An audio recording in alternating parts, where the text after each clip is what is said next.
Hello students, परत एकदा स्वागत आहे तुमचं आपल्या एका नवीन व्हिडिओमध्ये. तर 11th ॲडमिशन 2026-27 त्याची जी प्रोव्हिजनल मेरिट लिस्ट होती ती ऑलरेडी आपल्या वेबसाईटवरती प्रसिद्ध झालेली आहे. ती प्रोव्हिजनल मेरिट लिस्ट कशी चेक करायची ते या व्हिडिओमध्ये आपण संपूर्णपणे बघणार आहे. प्रोव्हिजनल मेरिट लिस्टमध्ये आपला जो मेरिट नंबर आहे तो किती आहे हे कसं चेक करायचं ते मी तुम्हाला सांगणार आहे, आणि त्याच्यानंतर काय प्रोसिजर करायची हे पण आपण या व्हिडिओमध्ये शेवटपर्यंत बघणार आहे. आणि त्याच्यानंतर आपण ग्रीव्हियन्स कसा फिलअप करायचा याची थोडक्यात आपण माहिती बघणार आहे. ठीक आहे, तर चला व्हिडिओला सुरुवात करूया.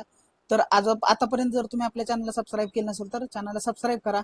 इम्पॉर्टंट अशी माहिती 11वी ॲडमिशनच्या बाबतीत सर्व इम्पॉर्टंट अशी माहिती आपण आपल्या चॅनलवरती घेऊन येत असतो. तर आता चॅनलला सबस्क्राईब करून ठेवा आणि आपल्या जो व्हिडिओला आहे त्याला लाईक करा. सुरुवात करूया आपल्या व्हिडिओला. ज्या विद्यार्थ्यांना प्रोव्हिजनल मेरिट लिस्ट चेक करायची आहे, सर्वच विद्यार्थ्यांनी प्रोव्हिजनल मेरिट लिस्ट चेक करून घ्या. त्याच्यामध्ये आपलं नाव आहे का नाही हे पहिल्यांदा चेक करा. प्रोव्हिजनल मेरिट लिस्टमध्ये जवळजवळ ऑन अन ॲव्हरेज बघायला गेलं तर सगळ्यात जो शेवटचा विद्यार्थी आहे, प्रोव्हिजनल मेरिट लिस्ट पहिल्यांदा आपण बघूया डाउनलोड कशी करायची. वेबसाईटला पहिल्यांदा या. वेबसाईटला आल्यानंतर तुम्हाला होमवरती तुम्हाला इथं नवीन प्रोव्हिजनल मेरिट लिस्ट असे एक नवीन टॅब दिसत आहेत, ह्याला क्लिक करा. ह्याला क्लिक केल्यानंतर बघा तुम्हाला दिसत आहे की इथं प्रोव्हिजनल मेरिट लिस्ट, इथं डाउनलोड प्रोव्हिजनल मेरिट लिस्ट म्हणून नवीन ऑप्शन आहे उजव्या कोपऱ्यामध्ये. आणि तुम्हाला इथं स्वतःचा ऍप्लिकेशन नंबर टाकायचा. ऍप्लिकेशन नंबर जो आपला आहे तो इथे तुम्हाला एंटर करायचा आहे. ऍप्लिकेशन नंबर समजा आपला जो ऍप्लिकेशन नंबर आहे तो तुम्ही तो कॉपी करून ठेवा. आणि ऍप्लिकेशन नंबर जर इथं फिलअप केला, समजा आपण एक कुठलाही ऍप्लिकेशन नंबर इथं आपण फिलअप करूया.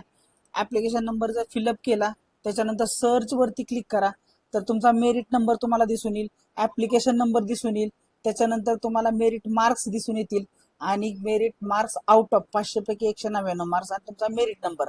तर हा मेरिट नंबर खूप इम्पॉर्टंट आहे. हा मेरिट नंबर तुम्हाला माहित पाहिजे की ऑल ऑल महाराष्ट्रामध्ये आपला मेरिट नंबर किती आहे. ठीक आहे. आता समजा काही विद्यार्थ्यांना या असं चेकआउट करायला नाही लागलं तर काय विद्यार्थी करू शकतो, डाउनलोड प्रोव्हिजनल मेरिट लिस्ट याला क्लिक करा. याच्यामध्ये आपलं 400 ते 500 मध्ये जर मार्क्स असतील तर पहिली लिस्ट डाउनलोड करा. दुसरी मेरिट लिस्ट आहे त्याच्यामध्ये 300 ते 399 मार्क्स ज्यांना मिळाले त्यांची नावं तिथं तुम्हाला बघायला मिळतील. तिसऱ्या लिस्टमध्ये तुम्हाला 200 ते 299 ज्या विद्यार्थ्यांना मार्क्स मिळाले त्यांची जी लिस्ट आहे ती 3 नंबरचा ऑप्शन आहे. आणि 4 नंबरचा ऑप्शन बघायला मिळेल तुम्हाला 175 ते 199. तर अशा प्रकारे तुम्ही प्रोव्हिजनल मेरिट लिस्ट डाउनलोड पण करू शकताय. आता ऍक्च्युली ही प्रोव्हिजनल मेरिट लिस्ट जर डाउनलोड केली तर जवळजवळ बघा 767 नवीन पेजेसची PDF डाउनलोड होती. तुमचा मोबाईल कदाचित हे हँडल करू नाही शकणार. ही एवढी मोठी PDF तुमचा मोबाईल कदाचित हँडल नाही करू शकणार. त्यामुळे काय करू शकता, फक्त तुमचं जे मेरिट जो बघायचा आहे तुम्हाला, तर ऍप्लिकेशन नंबर फक्त काय करा, तुम्ही कॉपी करा. ऍप्लिकेशन नंबर तुमचा जो आहे तो लक्षात ठेवा, कुठेतरी लिहून घ्या आणि तो तुम्ही जर कॉपी केला आणि वेबसाईटवरती आल्यानंतर सरळ तुम्ही प्रोव्हिजनल मेरिट लिस्टला क्लिक करा. ऍप्लिकेशन नंबर जे इथं टाकून द्या आणि सर्च करा. तुमचा मेरिट नंबर किती आहे, ऍप्लिकेशन नंबर काय आहे, मेरिट मार्क्स किती आहेत हे सगळं इथं दिसणार आहे. आता काय काय विद्यार्थ्यांना इथं मेरिट मार्क्सच्या इथं 0 दिसत आहे. आता हे काय याच्या बाबतीत अजून काही माहिती समोर आलेली नाहीये. तर त्याच्या बाबतीत आपण जेव्हा माहिती समोर येईल तेव्हा त्याच्या बाबतीत आपण एक नवीन व्हिडिओ घेऊ शकतो. ठीक आहे. आता सगळ्यात महत्वाची गोष्ट, उद्या सकाळी 16 मे 2026 सकाळी 10 वाजेपर्यंत विद्यार्थ्यांना आपले जे मेरिट मार्क्स आहेत ते कमी दिसत असतील, 0 दिसत असतील, जे काही असेल ते जर ते मार्क्स कमी दिसत असतील किंवा जास्त दिसत असतील किंवा आपले मेरिट मार्क्स बरोबर दिसत नाहीत, माझा जो कलिग आहे त्याला जे मार्क्स होते ते कमी पडले होते तरी पण त्याचा मेरिट नंबर जास्त आहे, मला मार्क जास्त असून पण माझा मेरिट नंबर कमी आहे, तर हे तुम्ही जे सगळं आहे हे ग्रीव्हियन्स मध्ये फिलअप करायचं आहे. तर कसं फिलअप करायचं, कारण ते उद्या सकाळी 10 वाजेपर्यंत फक्त ऍक्सेप्ट होणार आहे. तर बघा विद्यार्थ्यांनी काय करायचं आहे, आपल्या होमवरती आल्यानंतर काय करायचं, विद्यार्थ्यांनी लॉग इन करायचं आहे. लॉग इन केल्यानंतर बघा मिसलेनियस मध्ये जायचं आहे. मिसलेनियस मध्ये गेल्यानंतर खाली इथं जे काय आहे तर तुम्हाला ब्लर ग्रीव्हियन्सचा ऑप्शन दिसतोय बघा. आणि या ग्रीव्हियन्सला तुम्ही काय करू शकता, क्लिक करू शकता. ग्रीव्हियन्सला क्लिक केलं की तुम्हाला नव्याने एक पेज ओपन होईल. अशा प्रकारे तुम्हाला इथं ग्रीव्हियन्स लिस्ट दिसेल, त्याच्यामध्ये ऍड ग्रीव्हियन्स नावाचा ऑप्शन दिसतोय बघा. इथं ऍड ग्रीव्हियन्सला सिलेक्ट करा. त्याच्यानंतर तुम्हाला काय करायचं आहे, ऍड ग्रीव्हियन्सला सिलेक्ट केल्यानंतर हे कधी जर तुमच्या मार्क्स मध्ये फरक असेल तर आपल्या विद्यार्थ्यांना स्कूल एरिया सिलेक्ट करा, रिजन सिलेक्ट करा, डिस्ट्रिक्ट एंटर करा. डिस्ट्रिक्ट एंटर केल्यानंतर ब्लॉक, तहसील, तालुका एंटर करा. ग्रीव्हियन्स कॅटेगरी सिलेक्ट करा. त्याच्यानंतर तुम्हाला काय करायचं आहे, इथं प्रोव्हाइड युअर ग्रीव्हियन्स हिअर. तुम्हाला पूर्णपणे इथं माहिती लिहायची की ऍक्च्युली तुमचा प्रॉब्लेम काय आहे तो इथं लिहायचा आहे, आणि त्याच्या सपोर्टिंग जे काही इव्हिडन्सेस आहेत ते तुम्हाला इथं फिलअप करायचे आहेत. त्याच्यानंतर ते तुम्हाला एकदा तो सबमिट केला की तुम्हाला असं दिसणार आहे की कोणता ग्रीव्हन्स तुम्ही सिलेक्ट केलेला आहे, भरलेला आहे. तो ग्रीव्हन्स तुम्ही एडिट पण करू शकता. नंतर तो DYD किंवा EO यांच्याकडे त्यांना तो दिसणार.